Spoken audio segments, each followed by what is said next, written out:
ഇനി ശ്രദ്ധിക്കേണ്ട ചില വാർത്തകളിലേക്കാണ്. തൃപ്പൂണിത്തുറ നഗരസഭ മുഴുവനായും ഉദയംപേരൂർ, ചോറ്റാനിക്കര പഞ്ചായത്തുകളിൽ ഭാഗികമായും ഏപ്രിൽ 30 മുതൽ മെയ് 3 വരെ ശുദ്ധജല വിതരണം മുടങ്ങുമെന്ന് വാട്ടർ അതോറിറ്റിയുടെ അറിയിപ്പുണ്ട്.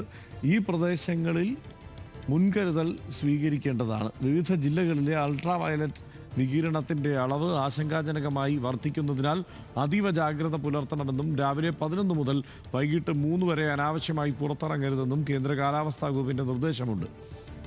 പുതിയ അധ്യയന വർഷം പൊതുവിദ്യാലയങ്ങളിൽ ചേരാനെത്തുന്ന കുട്ടികൾക്ക് രേഖകളില്ലാത്തതിൻ്റെ പേരിൽ പ്രവേശനം നിഷേധിക്കരുത് എന്ന് വിദ്യാഭ്യാസ വകുപ്പ് നിർദ്ദേശിച്ചിട്ടുണ്ട്. സംസ്ഥാന സിലബസിലുള്ള സർക്കാർ, എയ്ഡഡ്, അംഗീകൃത, അൺഎയ്ഡഡ് വിദ്യാലയങ്ങളിൽ മെയ് 2-ന് പ്രവേശനം തുടങ്ങും.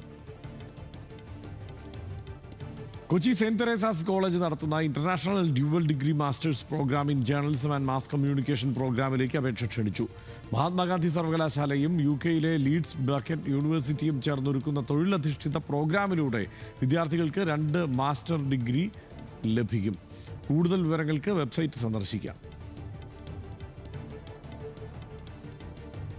കീം 2026 പ്രവേശനത്തിന് അപേക്ഷിച്ചവർക്ക് പ്രൊഫൈൽ പരിശോധിക്കുന്നതിനും അപേക്ഷയിൽ ന്യൂനതകളുണ്ടെങ്കിൽ അവ പരിഹരിക്കുന്നതിനും മെയ് 10-ന് വൈകിട്ട് 6 മണി വരെ അവസരമുണ്ടാകുമെന്ന് പ്രവേശന പരീക്ഷാ കമ്മീഷണർ അറിയിച്ചു. വെബ്സൈറ്റ് സ്ക്രീനിലുണ്ട്.